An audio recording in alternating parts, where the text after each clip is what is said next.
इसको बोलते हैं सीपीयू। सीपीयू के अंदर कितने कंपोनेंट थे?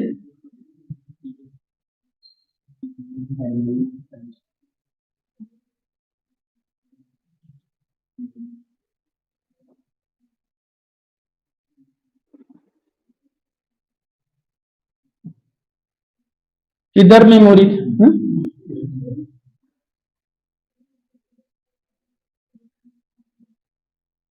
यहाँ पे आईओ डिवाइस,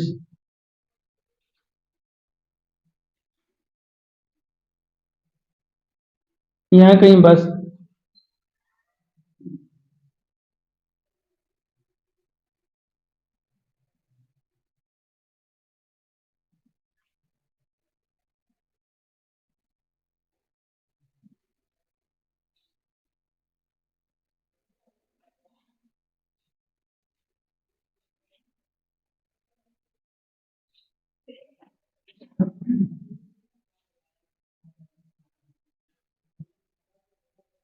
ये 3 कंपोनेंट थे।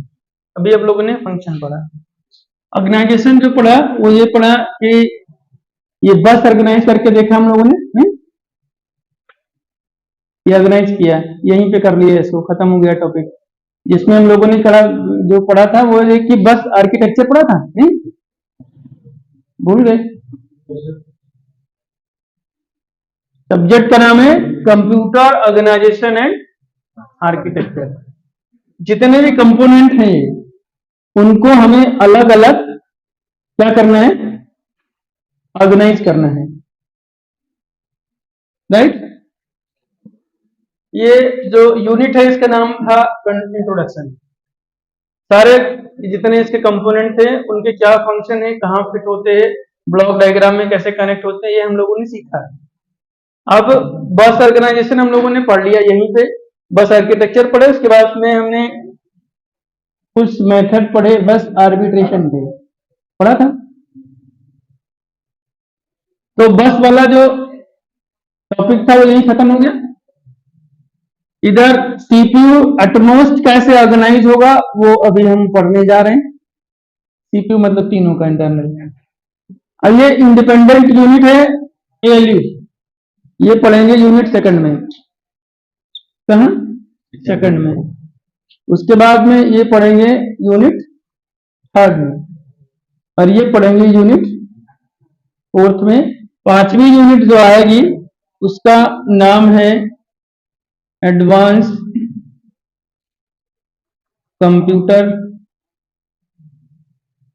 आर्किटेक्चर।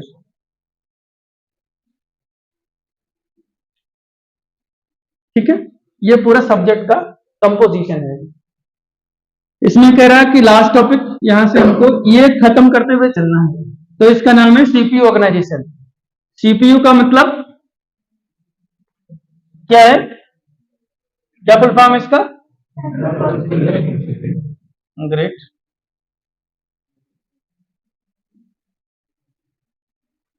इसको हमने सेंट्रल प्रोसेसिंग यूनिट क्यों कहा? इसके अंदर ही है ना, प्रोसेसर इसके अंदर है। एक काम तो ये हो गया, उसके बाद में ये भी है यहाँ पे, और ये भी, ये इसके इनर पार्ट है। अलग अलग इनके क्या फंक्शन है ये हम लोगों ने पहले डिस्कस किया हुआ है। तो ये तीनों को मिला के जिसका कंबाइंड रोल है इसको बोलते हैं क्या? Manager of the house.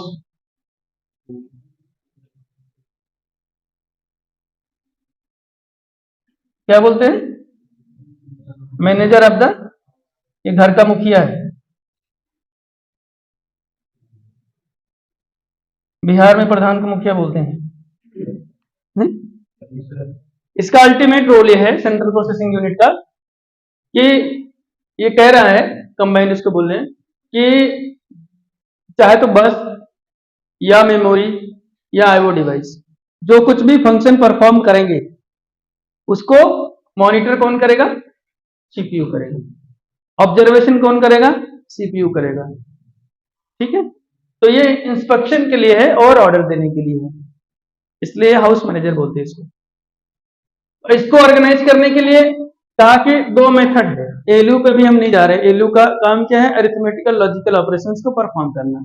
उसके लिए क्या है? Arithmetical logical operation. अरिथमेटिक की अगर बात करेंगे तो 4 तरीके के ऑपरेशन हम लोगों ने पढ़ा था। एक एडिशन, जोड़ने के लिए तो कौन करेगा? कोई न कोई डिवाइस करेगी, क्योंकि हम मशीन बना रहे हैं। तो उसको जोड़ने के लिए जो डिवाइस बनाएगी उसको बोला गया एडर। एडिशन एक वर्ब है, जोड़ना एक क्रिया है। तो जब इसको सब्जेक्ट में कन्वर्ट करते हैं तो ये जो शब्द है क्या हो जाएगा? एडर। तो हम लोगों ने एक दिन डिस्कस किया था ना कि एक बुक ले लो, वर्ड पावर मेड इजी। किसी ने लिया नहीं होगा, है वेरी गुड। तो एडिशन ये वर्ब है और ये सब्जेक्ट है, उसको करने वाला है। तो एडिशन कौन करेगा? एडर करेगा। ऐसा एक डिवाइस बनाएंगे हम। उसी तरीके से सब्ट्रैक्शन, यहाँ ये यूनिट का बेसिक स्टार्ट हो रहा है। सब्ट्रैक्शन कौन करेगा? इसको सब्जेक्ट बना दो, सब अलग कर दो तो ट्रैक्टर हो गया नहीं। उसी तरीके से मल्टीप्लिकेशन भी एक मल्टीप्लिकेशन, इसको करने वाले डिवाइस को बोलते हैं मल्टीप्लायर। क्या बचा? डिवीजन, इसको बोलते हैं डिवाइजर। ये 4 बनाएंगे हम यूनिट अलग अलग सेकंड यूनिट में, जब चलेंगे भी, इसके बाद जस्ट बाद स्टार्ट होगी। तो ये 4 डिवाइस हम अलग अलग इसके लिए बनाएंगे, ये इसको परफॉर्म करेंगे। अब यहां पे ये कह रहा है कि सीपीयू ऑर्गेनाइजेशन की जब हम बात करते हैं तो क्या करना है? इसको प्रोसेसर को क्या चाहिए? डेटा नहीं। अभी मान लो हमारा दिमाग ब्लैंक हो जाए, किसी में शॉर्ट टर्म मेमोरी लॉस हो जाता है कभी कभी, नहीं? इसमें आमिर खान को दिखाया था, कौन सी मूवी थी? तो शॉर्ट टर्म मेमोरी लॉस मतलब थोड़ी देर के लिए डेटा लेस हो गया, ब्रेन से डेटा सारा रिफ्रेश हो गया, गायब हो गया, तो ऐसे खड़ा हो गया। फिर कोई धक्का मारा तो याद आया, फिर वो एक्टिवेट हो गया, मतलब बस का मुंह खुल गया कि भाई बोलो जो बोलना है। तो वो स्थिति है। सीपीयू इसको कंट्रोल यूनिट, इस प्रोसेसर को क्या चाहिए? डेटा। आएगा कहां से? इसके थ्रू। और ये लेके क्या करेगा? इसको देगा। एक साइकिल है। मेमोरी से डेटा कहां आएगा? रजिस्टर में। रजिस्टर से कहां जाना है? एएलयू को। लेकिन उसको कंट्रोल कौन करेगा? कंट्रोल यूनिट करेगी, जिसको हम प्रोसेसर बोलते हैं, राइट। तो प्रोसेसर अलग है और सीपीयू अलग है। प्रोसेसर एक यूनिट है जिसको कंट्रोल यूनिट बोलते हैं, और सीपीयू में तीनों एक साथ आ जाएंगे। कह रहा है कि इसको ऑर्गेनाइज करो। अब ऑर्गेनाइज करने के लिए तो कह रहा है कि अब इसमें अगर लॉजिकल डायग्राम बने, कैसा बनेगा? ये है कंट्रोल यूनिट। इसकी जरूरत क्या है ये समझने की कोशिश करते हैं। कंट्रोल यूनिट यहां पे है, इसको 2 को मॉनिटर करना है। किसको? ये डिमांड कर रहा है कि प्रोग्रामर ने एक प्रोग्राम लिखा है सी में, जिसमें कह रहा है 2 नंबर जोड़ो, 2 नंबर हमें दो, तभी तो जोड़ेंगे। आपने कोई प्रोग्राम लिखा कि ऐसा कोई नंबर एडिशन करना है, एक वेरिएबल ए ले लिया और एक बी ले लिया, किसी रजिस्टर में स्टोर हो जाएगा या मेमोरी में स्टोर हो जाएगा। मेमोरी में स्टोर हो जाएगा तो आपको डायरेक्ट इनडायरेक्ट एड्रेसिंग मोड से इसको खींच के लाओगे। रजिस्टर में होगा तो डायरेक्ट इनडायरेक्ट रजिस्टर्स के थ्रू आपको लाना होगा, राइट। ये वेरिएबल है। अब यहाँ वैल्यू जो हम खींच के क्या लाते हैं, ये वैल्यू प्रोग्रामर ने लिखा कि जो ऑपरेशन परफॉर्म होगा वो क्या है? एडिशन। एडिशन करेगा कौन? एडर। एडर है कहां? यहां। तो यहां पे वो एडर है। एडर कह रहा है कि हम जोड़ तो देंगे, लेकिन बताओ तो किसको जोड़ना है ना। तो प्रोसेसर कहेगा अच्छा अभी लाता हूं। फिर वो ढूंढेगा, पहले कहां ढूंढेगा? रजिस्टर में। तो बोले रजिस्टर में तो नहीं मिला भाई, तो कहां जाएगा? मेमोरी में वापस जाएगा, राइट। तो खींच के लाएगा, फिर देगा किसको? एएलयू को देगा। अल्टीमेटली जो रजिस्टर से इससे सीपीयू कंट्रोल यूनिट से जिसको कनेक्ट होना है वो 2 साइड हो गई, एक तो रजिस्टर और एक एएलयू, राइट। एक इधर ये जुड़ेगा रजिस्टर से, तो क्या हो गया? जनरल रजिस्टर ऑर्गेनाइजेशन एक मेथड हो गया। अब रजिस्टर में क्या है? यहाँ पे 8 रजिस्टर है, वहां अंदर जो बनाए हमने कितने? 8, 0 to 7, टोटल नंबर 8। एक नंबर सिस्टम बन गया अलग, जिसको हमने क्या बोला? Octal, right. यहां से इसको लेके जाना है कंट्रोल यूनिट को, ये डेटा लेके जाएगा। जब मेमोरी से लेता है तो फिर रजिस्टर से लेता है, क्योंकि मेमोरी कहाँ होती है, यहाँ कहीं पीछे होती है, इससे वापस लेके जाता है, राइट। तो आप एक तो डायरेक्ट असाइन कर देते हैं, जो इम्प्लाइड और इमीडिएट मोड हम लोगों ने लिखा था वो हमने प्रोग्राम में ही नंबर दे दिया कि हैश 350, ये आपको कहीं स्टोर करने की जरूरत नहीं, प्रोग्राम में दे दिया, कंसीडर हो गया। अगर उसमें नहीं दिया तो यहाँ जाएगा, नहीं तो यहाँ जाएगा, इतने तरीके से जुड़ेगा। समझने की बात यह है कि ये 8 रजिस्टर एक साथ हैं, तो 8 रजिस्टर्स में किसमें डेटा है, इसके लिए कंट्रोल यूनिट यानी प्रोसेसर से उसकी कनेक्टिविटी होना चाहिए और वो मेथड होना चाहिए कि वो 8 में डेटा कहाँ है और वो आएगा कैसे, राइट। अब मान लीजिए कि हमने नोट्स बनाया और एक यूनिट है सेकंड यूनिट में 8 पेज है, हाँ? तो 8 पेज में जब जाओगे आप, 8 पेज का नंबर आ गया 15 से 23। 15 से 23 कहाँ मिलेगा, इंडेक्स में। इंडेक्स मेथड हम लोगों ने पढ़ा था, इंडेक्स खोला आपने, यहाँ ये पेज नंबर 19 पे आपको मिल जाएगा कि हेडर कैसे डिजाइन करते हैं। इंडेक्स देखा आपने, पेज नंबर 19 पे गए, है ना। 8 में से जो 8 पेजेस में सेकंड यूनिट का नोट्स है आपका, वो किस पेज में है ये ढूंढने के लिए कोई मेथड तो होगा, कोई प्रोसीजर तो होगा। वहां से डेटा लेने की जो मेथडोलॉजी है, उस मेथडोलॉजी को हम क्या बोलते हैं, general register organization. How these registers are connected with the control unit to receive the command to release the data। इतनी बात हो गई, नींद आ रही। एक मेथड तो ये हो गया। दूसरा कह रहा है स्टैक ऑर्गेनाइजेशन। स्टैक क्या है, कुछ सुना है स्टैक क्या, स्टैक क्या है, एक डेटा स्ट्रक्चर है, नहीं है, डाटा स्ट्रक्चर है ये। और भी डेटा स्ट्रक्चर यहीं पे यूज होते हैं। रजिस्टर से कंट्रोल यूनिट यानी प्रोसेसर डेटा कैसे लेता है, उसके बेसिस पे वो array, stack, Q, link list, graph, tree, वो यहीं पे अरेंज होते हैं इनर स्ट्रक्चर में, एक मेमोरी पोर्शन में। और किस मेथड में है वो ये डिफाइन करता है, बताता है कि डेटा का टाइप क्या था। एक ही तरीके का है तो एरे हो गया, है ना।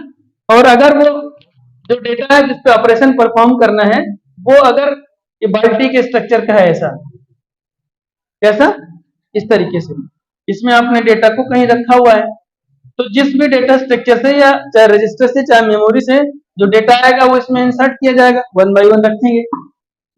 और जब इसको हमें यूज करना होगा तो इसको अपन वापस लेंगे। लेकिन जो ऑपरेशन परफॉर्म होता है वो कहाँ होता है, सबसे टॉप वाले पे होता है। जो अब यहाँ क्या, ये प्रोसेसर है, तो किस पे ऑपरेशन परफॉर्म करेगा, जो सबसे ऊपर होगा। बाल्टी में अगर हम पानी निकालें तो पहली लेयर से पहला मग में आएगा, उसको निकाल लोगे तो फिर सेकंड लेयर आएगी। तो इस स्ट्रक्चर को, अगर इस स्ट्रक्चर को हम बनाए, इसको क्या बोलते हैं, stack.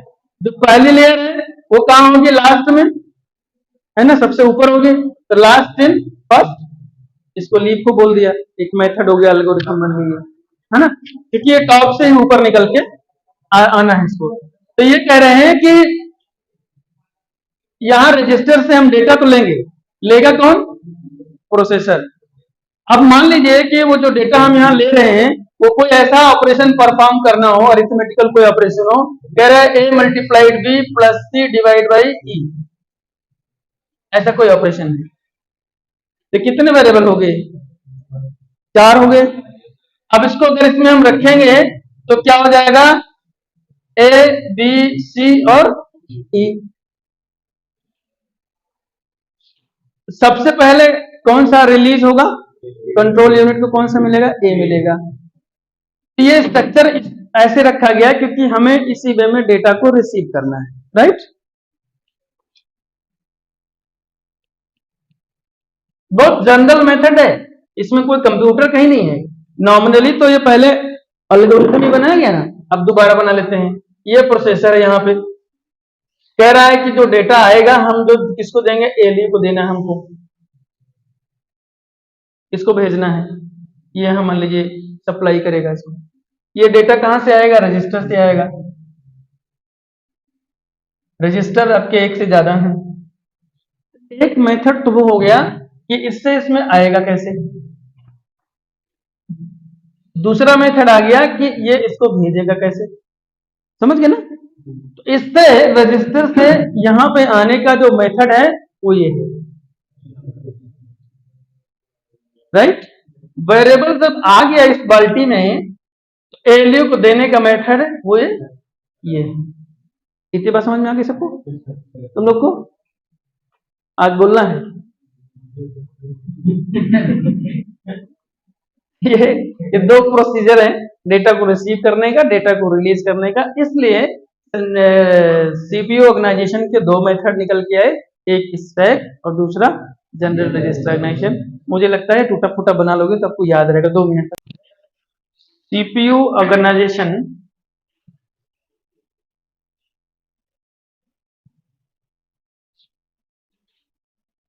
is related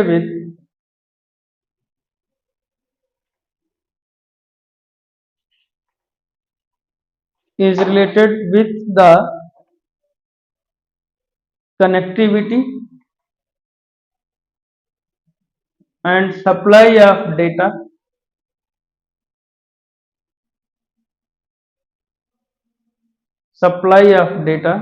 from register to the ALU, from register to the ALU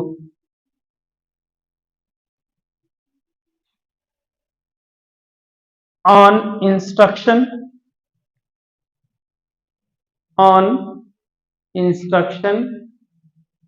and supervision of processor,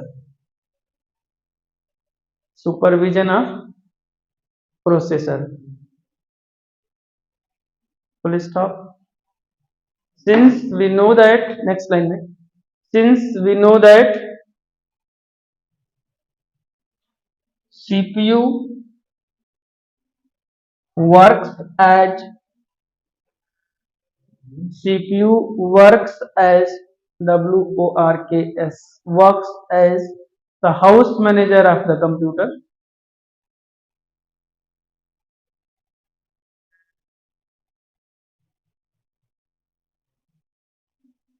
House manager of the computer that controls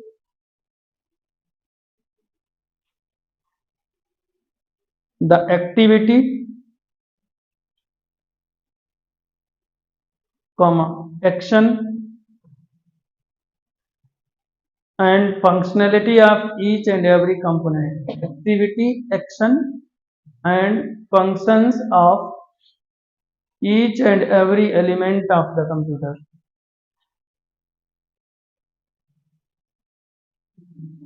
Each and every element of the computer.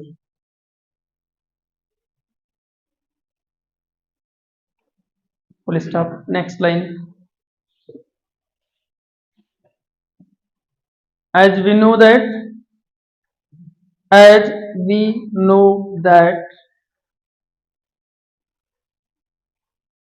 CPU is comprised मतलब मिलकर बना हुआ है, comprised with 3 units,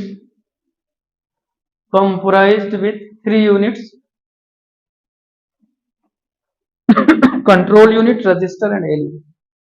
3 units, control unit, register and ALU. Full stop. The intercommunication of the data between these 3 units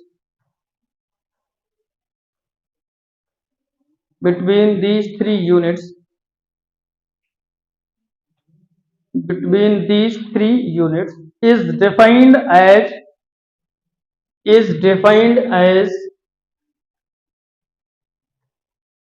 CPU organization.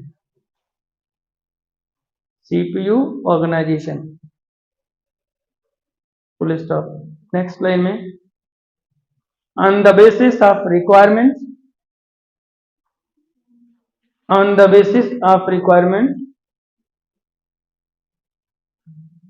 It is categorized as on the basis of requirement. It is categorized as number 1 stack organization and number 2 general register organization. Number 1 stack organization ये वाला and number 2 general register organization.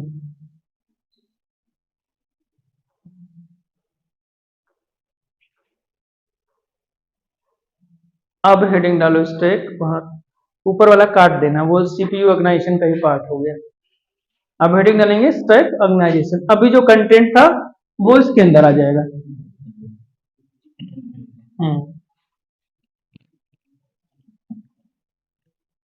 अब देखो बड़ा मजेदार है, जो भी आपने लिखा है कंटेंट वो आप दोबारा पढ़ोगे तो आपको ऐसा नहीं लगेगा कि कहीं बुक से कॉपी किया गया है, आपको अपनी लैंग्वेज लगेगी। आपको इसी लैंग्वेज में लिखना भी है, किसी बुक को रिफर करने की कोई जरूरत नहीं है। अभी हमने बताया कि सीपीयू ऑर्गेनाइजेशन क्यों कर रहे हैं, हाउस मैनेजर है, हाउस मैनेजर का क्या काम होता है, इन तीनों में क्या करेगा, ये कोऑर्डिनेशन स्टेब्लिश करेगा।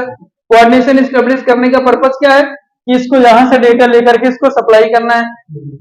किस बेसिस पे होगा, इंस्ट्रक्शन पे होगा। क्यों होगा, सुपरविजन करना है, राइट। तो अब उसको करने के लिए दो कैटेगरी क्यों आई, एक इसलिए आई कि वो डेटा अलग है जिसपे ऑपरेशन परफॉर्म हो जाना है ना। जैसे ये एक्सप्रेशन था, इसको सॉल्व करना है, एक टाइम में तो एक ही होगा।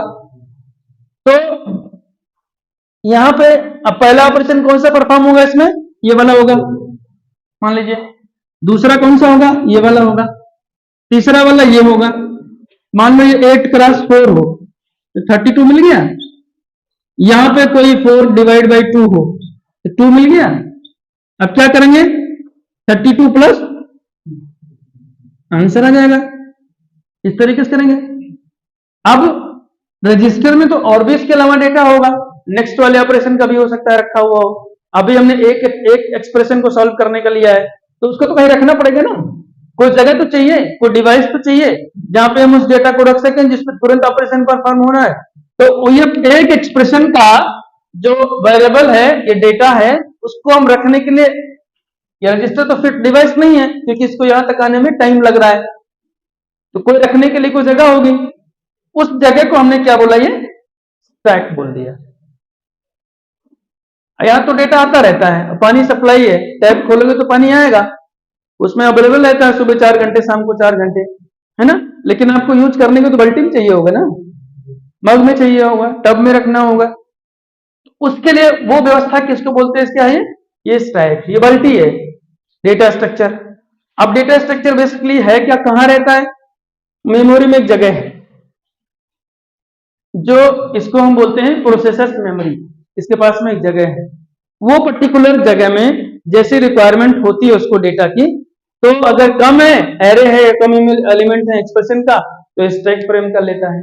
ज्यादा एक तरीके के डेटा है और वो अलग अलग सेक्शंस में मिलनी है तो अलग अलग ब्रांचेस कर दिया तो बोला लिंक लिस्ट हो गया है, एक दूसरे से लिंक होकर के आएंगे। और बड़ा साइज का डेटा है और हायरार्किकल है तो बोला ये ट्री हो गया, राइट। अगर उसको अलग अलग डायमेंशंस और उसके पोलरिटी है तो बोले क्या हो गया, एक ग्राफ हो गया। ऐसे इतने तरीके डेटा स्ट्रक्चर हम लोग को शायद अगले सेमेस्टर में हो पढ़ने में तो आएगा, लेकिन आपको ये यहाँ पे ध्यान रखना होगा कि जो डेटा स्ट्रक्चर हम वहां पढ़ रहे हैं, ये 5-6 तरीके के डेटा स्ट्रक्चर हैं जो पूरा सब्जेक्ट में आप पढ़ोगे, कैसे बनता है, कैसे डेटा रखते हैं, कैसे डिलीट करते हैं, क्या क्या ऑपरेशन परफॉर्म कर सकते हैं, क्या array, stack, Q, tree, graph, ये 5-6 तरीके के आपको पढ़ने हैं। अब आपको इतना ध्यान में रहेगा अब कि डेटा के यहां से यहां तक आने की जो दूरी है, डेटा को रजिस्टर से कंट्रोल यूनिट तक आने का ये जो स्पेस है, ये जो डायमेंशन है, ये क्या है, पूरा सब्जेक्ट। वहां तो पता चला दोनों, यहां पे सीयू है और यहां रजिस्टर कनेक्टेड नहीं होता, यहां पे है। इतनी डिस्टेंस आपको 3 mm को इतना पढ़ने और समझने के लिए 6 महीने में आप डेटा स्ट्रक्चर पढ़ोगे, पास होना और मुश्किल, अलग अलग प्रोग्राम और ये सब चीजें। अब आपको ध्यान रहेगा ना डेटा स्ट्रक्चर कहाँ होता है। इसलिए जब आप इंटरव्यू में जाते हो किसी कंपनी के, तो वहां पर 3 चीज जरूर पूछता है। एक तो डेटा स्ट्रक्चर, एक ऑपरेटिंग सिस्टम। ऑपरेटिंग सिस्टम आगे कभी आएगा। ऑपरेटिंग सिस्टम है कि इनको सबको जोड़ के कैसे चलाया जाए, जो विंडोज विंडोज हम लोग चलते हैं, ऑपरेटिंग सिस्टम। डेटा स्ट्रक्चर, कभी कभी डेटाबेस पूछ लेता है, जो यहाँ का पार्ट होता है, यहाँ कैसे रखते हैं डेटा को, वो डेटाबेस हो गया।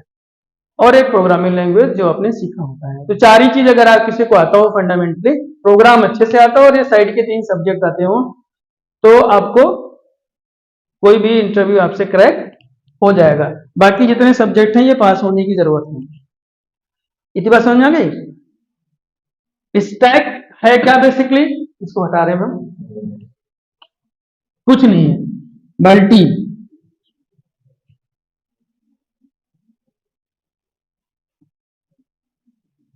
और जो उसमें बच्चे जब उसमें शिफ्ट होने आ रहे थे ओरिएंटेशन प्रोग्राम के बाद में, तो एक दिन ऐसा हुआ कि सवेरे सवेरे 30-35 बच्चे और उनके गार्जियन सब एक एक बाल्टी लेके मैं इसकी तरफ जा रहे थे उधर हॉस्टल में।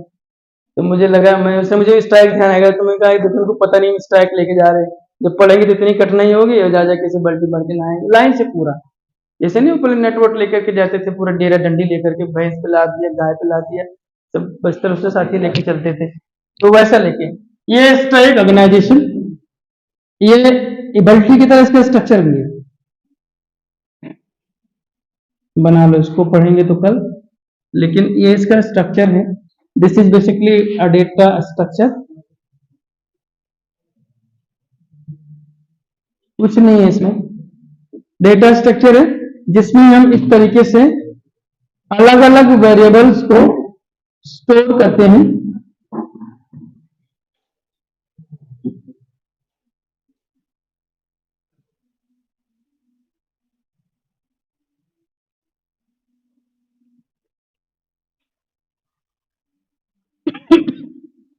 और इसमें 2 ऑपरेशन परफॉर्म होते हैं। बाल्टी में क्या करेंगे, तो पानी डालेंगे या निकालेंगे।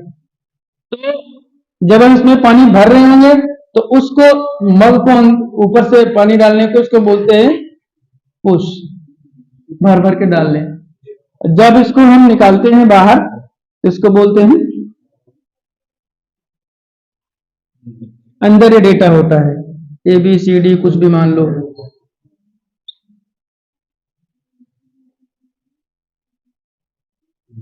कुछ भी, ये डेटा वेरिएबल्स इसमें रखे हुए हैं।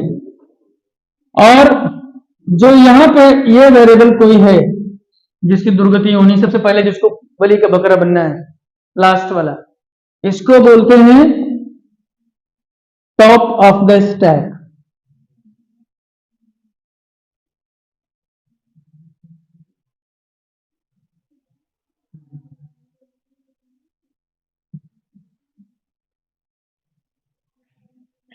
नेक्स्ट जो वेरिएबल आना है उसको बोलते हैं स्टैक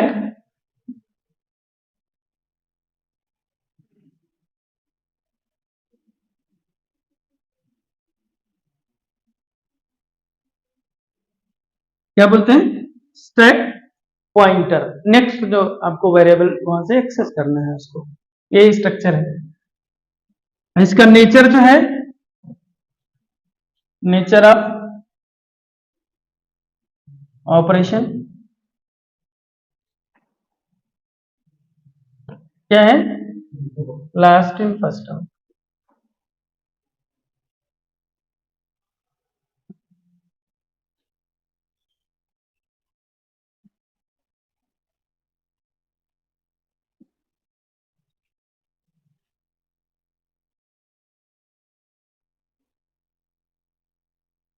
ये बनाना पड़ेगा जब एग्जाम में पूछेगा तो, और थोड़ा अच्छे से बनाना, तो शकल सूरत ठीक रहे, पता चले बांस की तरह बना दिया इसको पतला। कितनी चीजें बतानी है, नंबर 1, नंबर 2, 3, 4 और 5। कम से कम 5 लाइन तो लिखना ही पड़ेगा, है ना। इनका पारिवारिक परिचय हो जाएगा, कौन कौन रहता है इसमें, एक लाइन लिख लो, फिर कल पढ़ेंगे, बाकी डिटेल में थोड़ा ज्यादा है, अभी अधूरा छूट जाएगा तो अच्छा नहीं है। बना लिया इसको। Stack, STAC, stack is basically a kind of data structure. Stack is basically a kind of data structure that is used to supply the data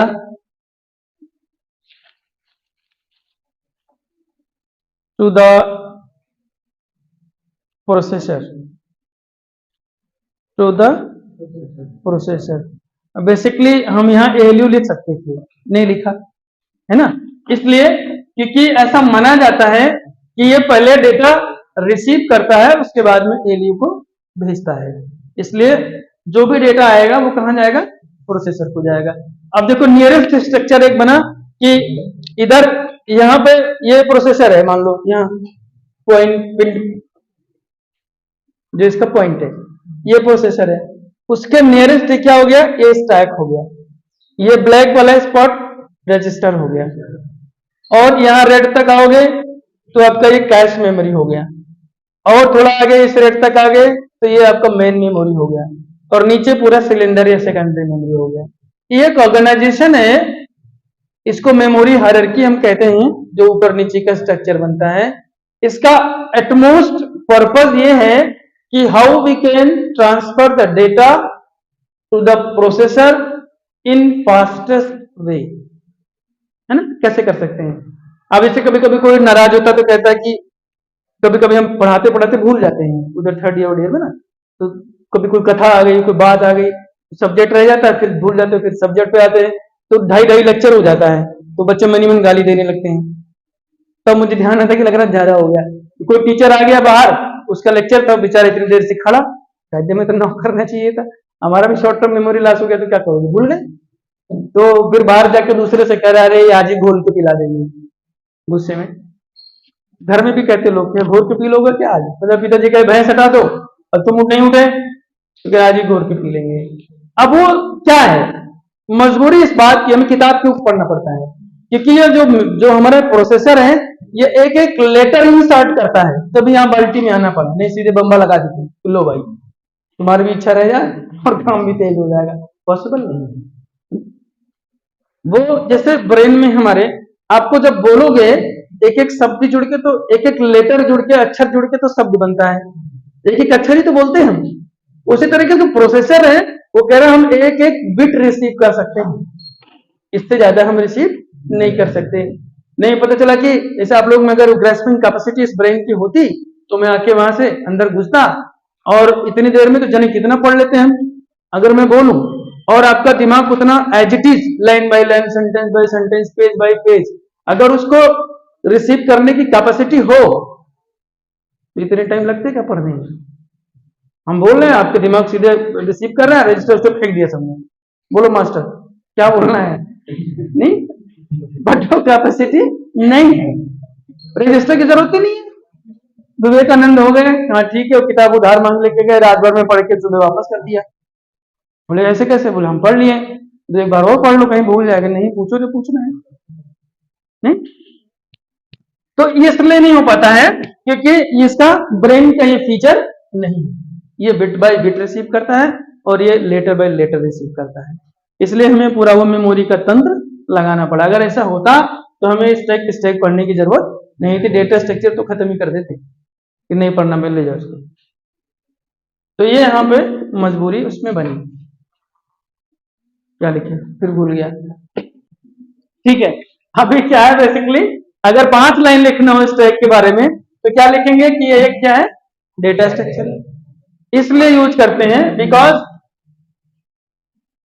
ये this is the nearest device to the processor, और एक एक item उसको देता रहता है और वो अपना सब्जी उब्जी छौंकता रहता है। नहीं, मेरी और वाइफ की कई बार लड़ाई होती है, हम सब्जी बनाना जानते हैं, हॉस्टल में हमने सीखा, तो क्या करें, तो एक दिन मैं देखा वो सुबह कढ़ाई उधर तेल उसमें पड़ा हुआ है, इधर वो लहसुन मिर्चा प्याज अदरक उदरक जो भी है उसको काट के रखा था, तेल में डाल दिया, फिर चूल्हा जलाया। तो मैं कहा ये तो बिल्कुल ऐसे तेल तेल लगेगा, ये भुनेगा ही नहीं, इसमें स्वाद ही नहीं आएगा। फिर लड़ाई हुई आधा घंटा। मैंने कहा चलो हम 2-4 दिन खुद ही बनाएंगे। तो एक दिन हमने उनको बना के बताया, ऐसे नहीं कि जानते नहीं, लेकिन क्या जल्दी में है तो उठा के उसमें झोंक दिया। अभी मन से भी कभी कभी बनाते तो उठा के डाल दीजिए, और जिसको खाना हो खाए, नहीं खाना मत जाए। तो वैसे ही स्थिति में फिर क्या करना है कि 1 by 1 वो सीक्वेंसिंग में इसको लेकर के हम चलते हैं। डेटा स्ट्रक्चर है, नियरेस्ट डिवाइस है, और ये एक कहाँ रहता है, इसके पास में इसकी अपनी प्रोसेसर की एक मेमोरी स्पेस होता है, उसी में data structure stack queue link list tree graph बनता रहता है। जिस तरीके के डेटा, जितने अमाउंट के डेटा लेना हो, जिस नंबर के डेटा लेना हो, यहाँ फ्रेम होता है। अब इसके साथ होता क्या है, इसका परिचय दोगे तो क्या बोलोगे, डेटा स्ट्रक्चर है। कैसा होता है, बाल्टी की तरह होता है। क्या करते हैं इसमें, एक मग इसमें डालते हैं, जब भर जाएगा तो जितनी भरी है उसको ऊपर से फर्स्ट लेयर को इसको एक्सेस करना पड़ेगा। तो 2 काम करते हैं इसमें, एक तो भरेंगे और दूसरा निकालेंगे। कौन सा निकालोगे, टॉप ऑफ द स्टैक। और टॉप ऑफ द स्टैक में कैसे पता चलेगा बाल्टी में कितना पानी है, तो ये बताता है। ट्रांसपेरेंट बाल्टी है, तो मान लो यहां तक भरी है, तो जहां तक भरी और वो दिख रहा है तो वो क्या हो गया, स्टैक पॉइंटर, जिससे एड्रेसिंग कर सकें कि नेक्स्ट कौन सा वेरिएबल हम एक्सेस करने जा रहे हैं और उसका एड्रेस क्या है। इसलिए ऊपर से इसको एक्सेस करते